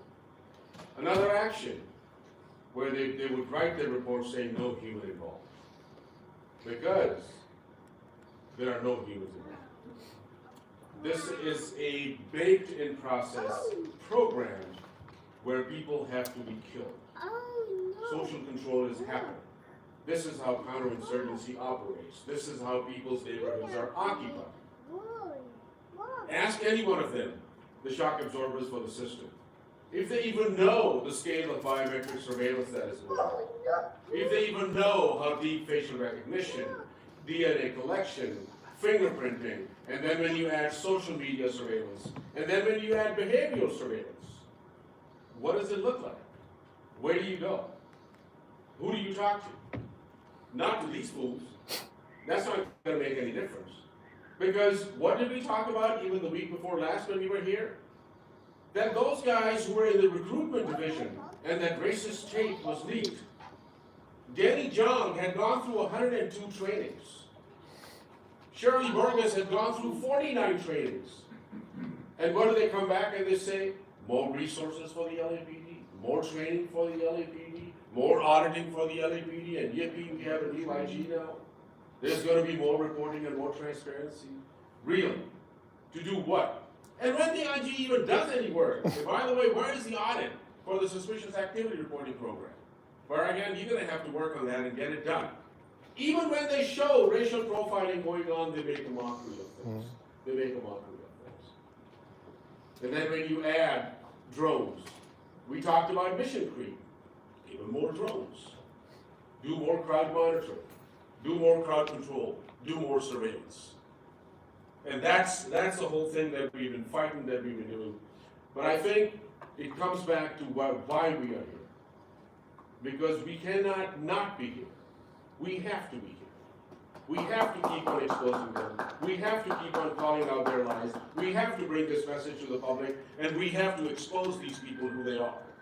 Shock absorbers for the system. You have a judge sitting on as a police commissioner. Ask the judge.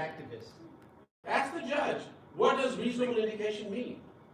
You passed our judgments, observed behavior, reasonably indicative of pre-operational planning. Judge, is that anything, does that mean anything to you? And you are allowing these policies to continue?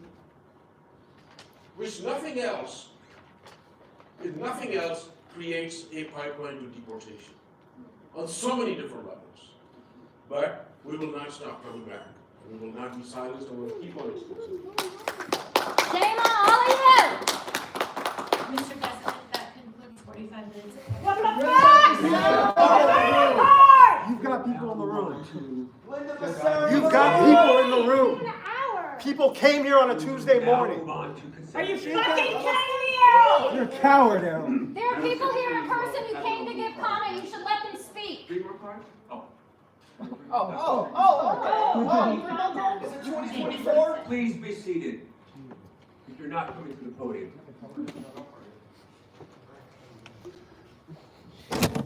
You all just released this video in celebration of Women's History.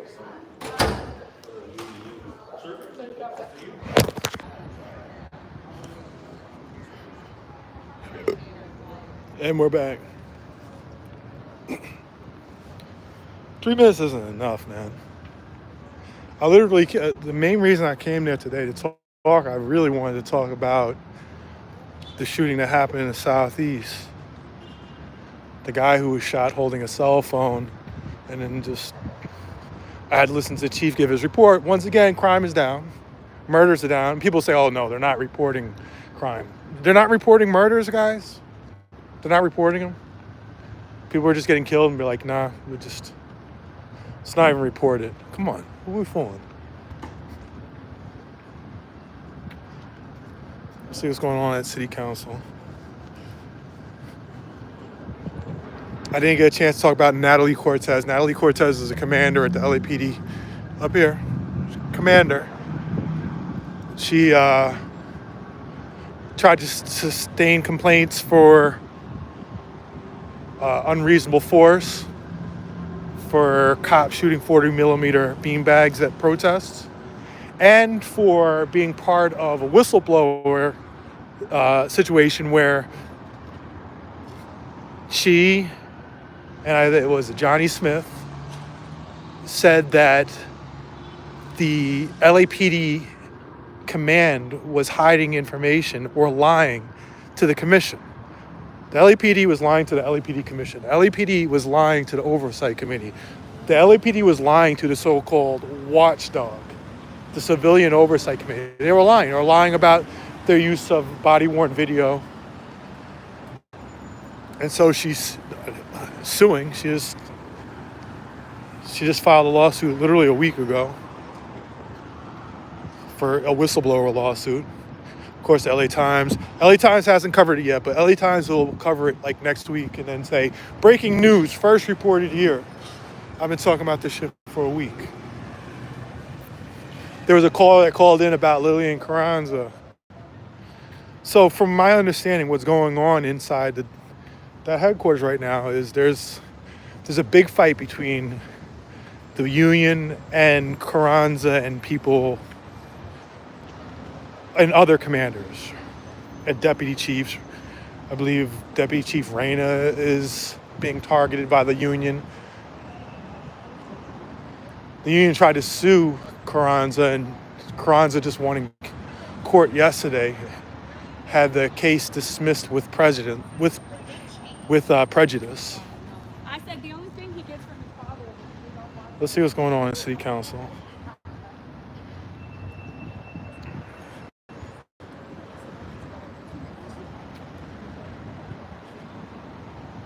Yeah, that lady, I mean, I did a whole video on that, on her getting shot in the hotel. Call for help. But then there's that other case down in Southeast Division where they shot that guy, pulled him over. From looking at the ground, there were at least a dozen shell casings. I don't know how many hit him. I know he was shot in the head by the cops. He had a cell phone in his hand. And then they're supposed to release critical incident information within 3 days, the cops' names, but they haven't. And McDonald says, well, it's not really a rule. And Shield said, actually, it is a rule. It's literally in your fucking handbook. And then he said, well, we'll release it on April 1st. You see how they treat us? Let me take off one sticker and put a new one on. Hold on, you guys are going to go through the conveyor belt.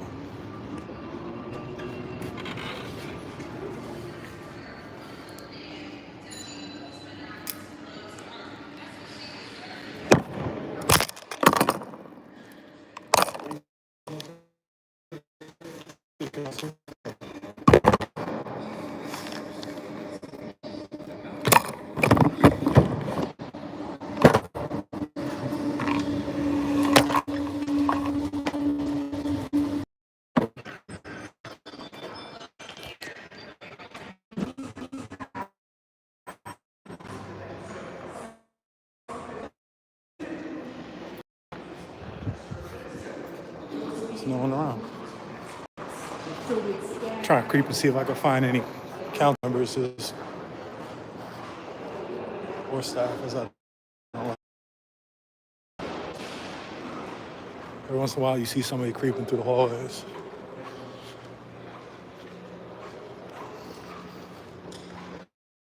Let's see what's on the agenda. Let's see. Anything worth talking about? Council meeting. Budget and Finance Committee report. Oh, yeah. Oh, hell yeah. Homeless Jobs Committee report.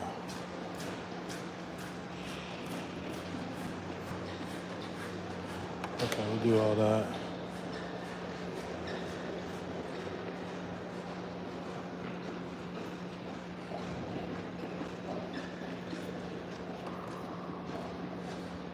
It's probably too late for me to speak, but we'll see. I was sitting here just hanging out, talking to. Everything was closed up, right? The council is not in business that day, and me and my guy were just sitting here talking, journalists, and all of a sudden Karen Bass came walking right over here and walking toward me, and she saw me, and she did a quick U-turn to go back out that way. But then somebody said, no, go in here, and they pulled her into this door, and that's why I confronted her. And I sat out here for like 20 minutes waiting for her to come out. I walk over there to the hallway, and they come out of here and take her inside the council chambers through the back. What the fuck you running from me for?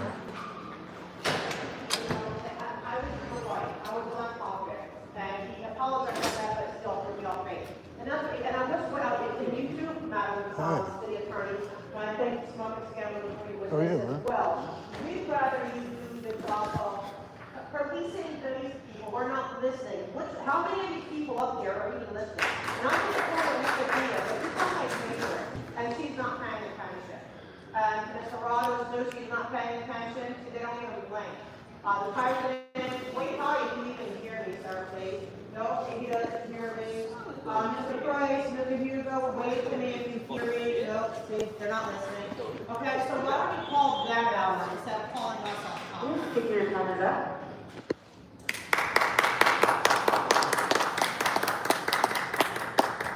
Speaker, which items would you like to speak to?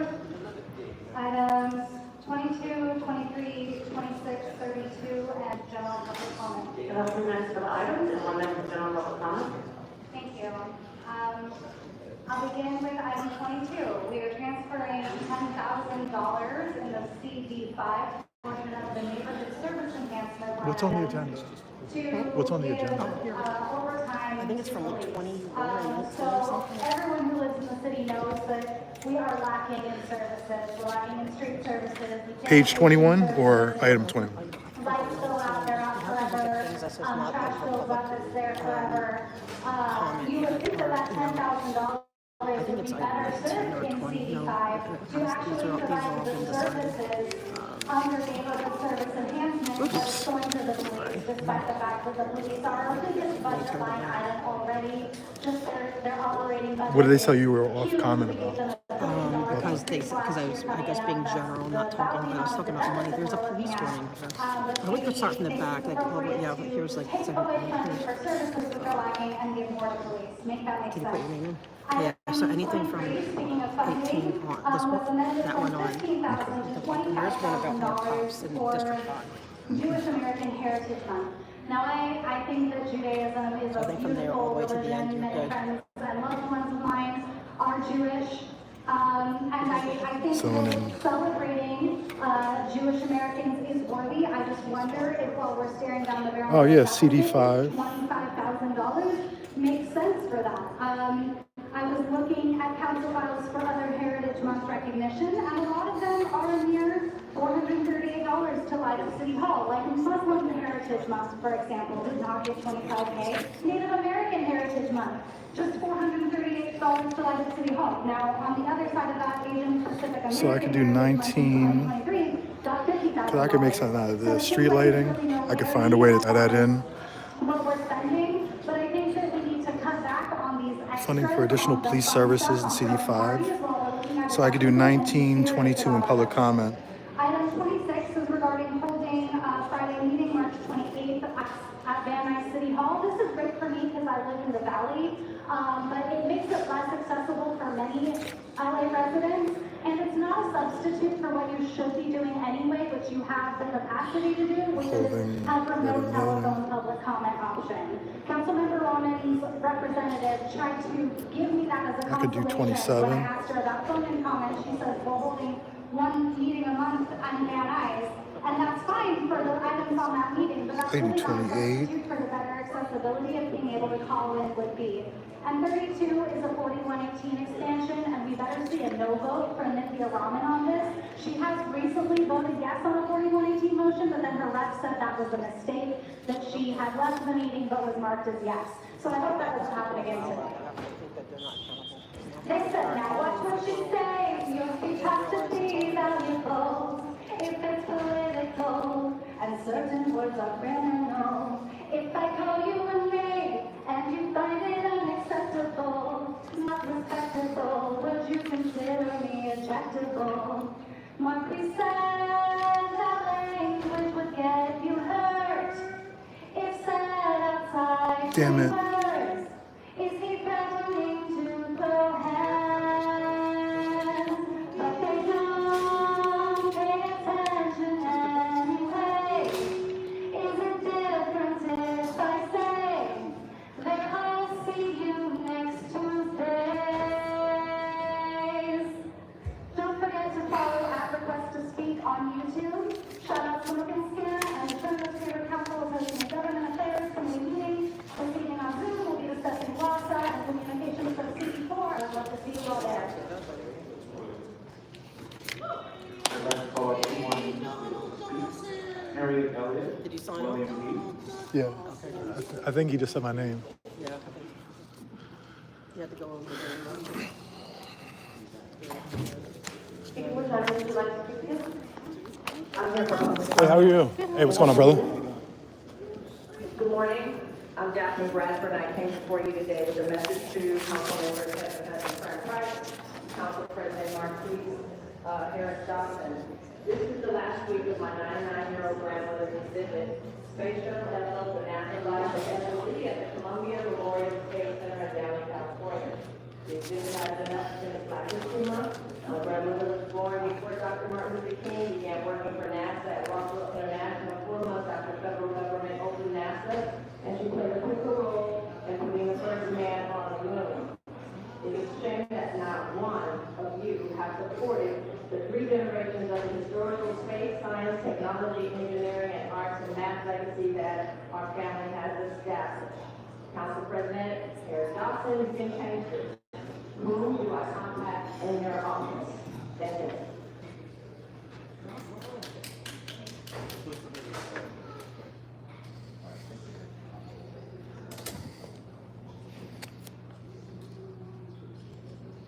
Here, what letter would you like to speak to?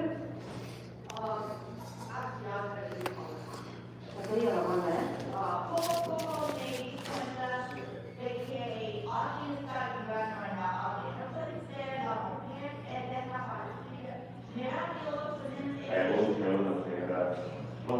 Slowly, I am unable to be a interpreter that cannot understand the rest of other words. I have to pick it up with you. If you don't really speak up, I'm completely.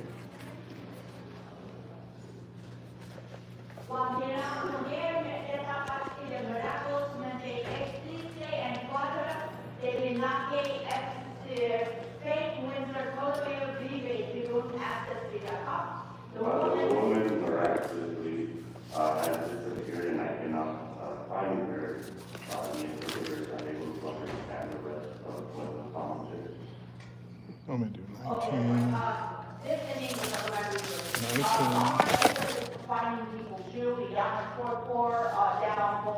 1922 for the song. Everything about Kate was in his house. He said the mailbox is there, and his mailbox is still there. It's decrepit, but it's still there. Thank you, Mr. Webb. So I want you go and make that walk to the Tabernacle office. We know the critical Friday was millionaire home, and he was the president candidate for it.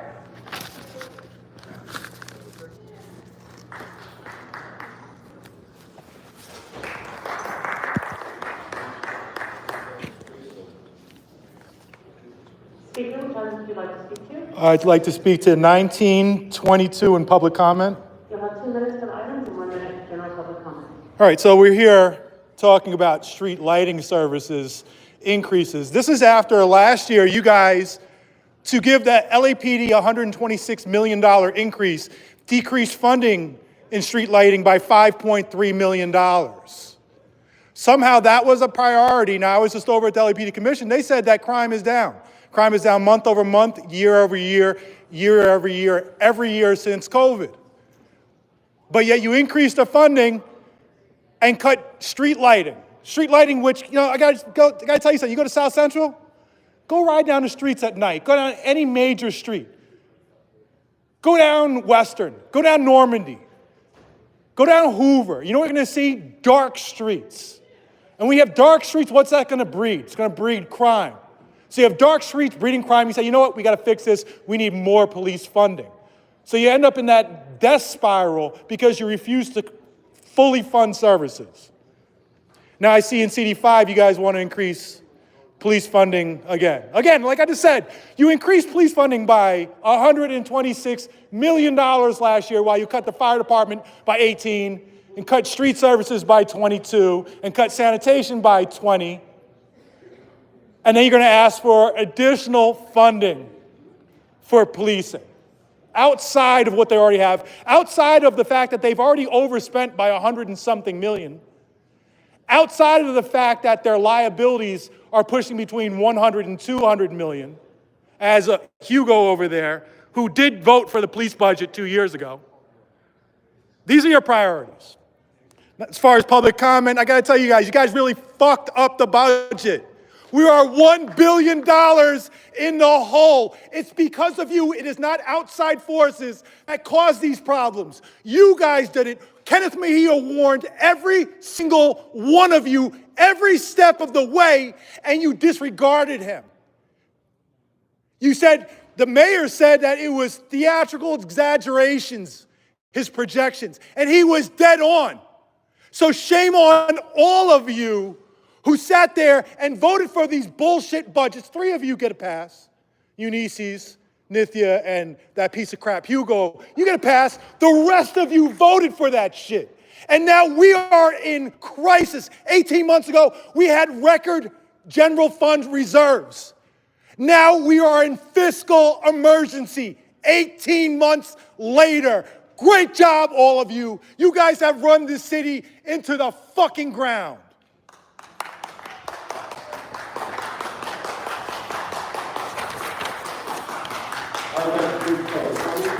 For this meeting, Mr. Clerk, what items are available for the council to vote on at this time? The council may now vote on items 19, 21, 24 through 28, 30 through 31. Is there anything else going on? There's the one at 2, but I have to leave, so I'm leaving after this. You did amazing. Oh, I wish I was here when they told you all comment. I would have lost my mind. I wasn't here. I walked in right at when you were. Thank you, sir. How you doing, sir? All right? Substitution is now before us. So over the roll. So the first vote will be what I know. He'll be a good cop. Over the roll. This is literally who we need. I know, because he's so fair. I'm gonna get out of here. You take care. The second vote. Take care, man. Great seeing you. Great speech over there at the commission. 15 ayes. All right, what's next? Thank you. How did I do, guys? I mean, I just went up there just talking. Can I get out that way?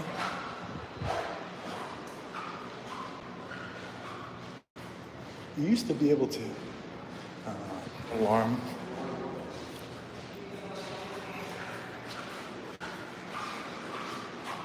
See, I hate when over here they're more strict. Like this is, at the police commission, you just say all items and they give you 3 minutes. You just talk for 3 minutes. As long as you're talking about policing, they don't really care. It doesn't. Where, excuse me, with city council, you have to remain on topic to each individual thing. So item 19 related to increasing street lighting. in, I don't know which district, which is a good thing. We need to increase street lighting. Like I said, you go to South Central, I'm gonna go over there one of these nights and just show you how fucking dark the streets are. I'm talking about not the side street, I'm talking about the major streets. Dark as hell. And you can't tell me that somehow doesn't have some sort of an effect on crime. The other one was just increasing CD5. Who's that? Tracy Park? She wants more money for the cops. Well, of course she does. Because of course she does. But they already get a ton of our budget as it is. And then the general comment was about them. You know, I give Karen Bass a hard time because of the budget, but they went along with it. Karen Bass's initial budget was worse than it ended up being. They actually pared it back a little bit, but not by a lot. Not by a lot. They voted for it. They put it into effect. So they're going on that boat along with Karen Bass.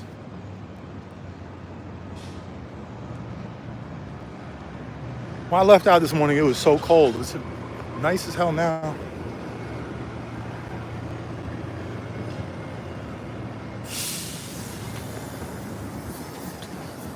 Now I'm picking that shit up. Karen's having a bad week. Karen's... Can't stand Karen Bass. I can't stand anybody in there. Marquise, just as bad. You know how I feel about Hugo. The only person I have anything good to say about is honestly Monica Rodriguez, but she voted for that massive police budget, which defunded the fire department that she's been trying to help and save, and voted to keep the chief. But I mean, she voted to defund it.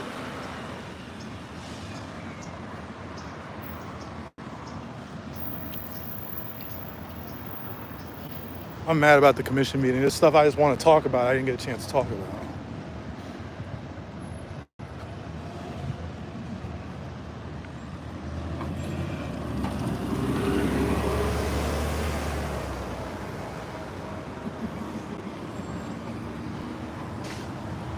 Shit is getting hot. I mean, not hot. Hot enough. Enough that I'm sweating with this sweatshirt. I just want to take it off.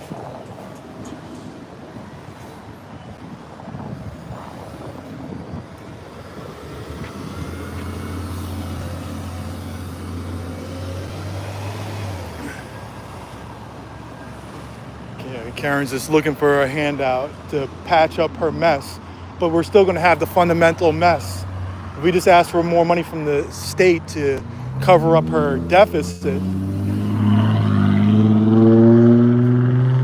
But yet we continue with the same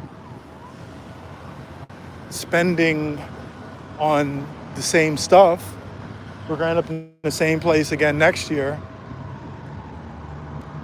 I hear sirens.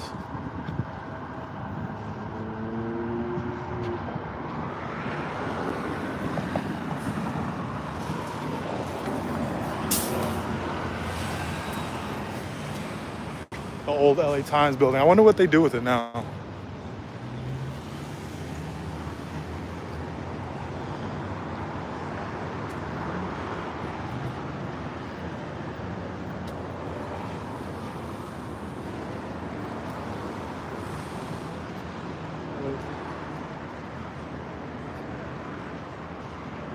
Yeah, I really wanted to go more into the union. Union absolutely controls the LAPD right now, and by extension controls the city, because if they're getting half of our budget, the union controls Jim McDonald and the union controls Karen Bass, period. So it's like they control the city, and if the 5 people that run the union are complete degenerates. Like I talk about that Ralph Campos guy. Ralph Campos, his security company, I was talking to a lawyer on Thursday of a lady who was suing them, him and his security company, Ralph Campos, that he's not even allowed to own because they do private investigative work and it's against LAPD policy. I already sustained a complaint on him for that. This woman says that she was sexually assaulted by one of Campos' security guards, an unlicensed security guard at that, unlicensed. And the supervisor of that security guard, He was unlicensed too. So this guard committed sexual assault against a woman. They fired him because of it, right? But then when they were deposing him on the stand, they come to find out they rehired the same guy. The guy that they fired for raping somebody, they rehired. But why? They rehired him because they needed to for their PPP funding. To get an extra $5,000, whatever it was, $10,000, they rehired him so they can collect that government funding. We'll talk about a scumbag ass decision, a scumbag ass organization. This guy's a piece of shit. This is a guy who's defrauding the police union itself. He's fleecing the police union. He is the treasurer of the police union, Ralph Campos, and he's giving his own company contracts. And then lied about it, and I called him out at their delegate meeting a few weeks ago. I didn't call him out. So there was a delegate meeting going on. Somebody in the meeting sent me a message. I went and immediately posted on Twitter to show that the paperwork was legit and confront them in the meeting about it. These liars. These are the people who control LAPD. These are the people who control LA city government. They run this shit. True degenerates.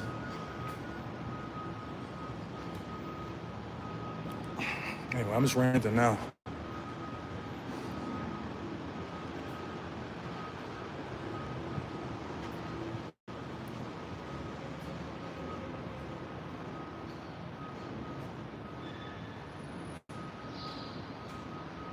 I'm so tired of coming to this parking garage. Jesus Christ.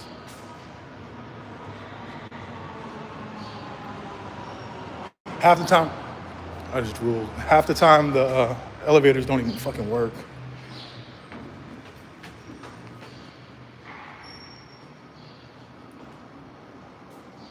All right, I'm getting off, guys. Shout out to the mods. Let's see what happens with the podcast today. Maybe something will happen. Talk about Ralph Camp. Talk about what I wasn't able to talk about. All right, guys, take care.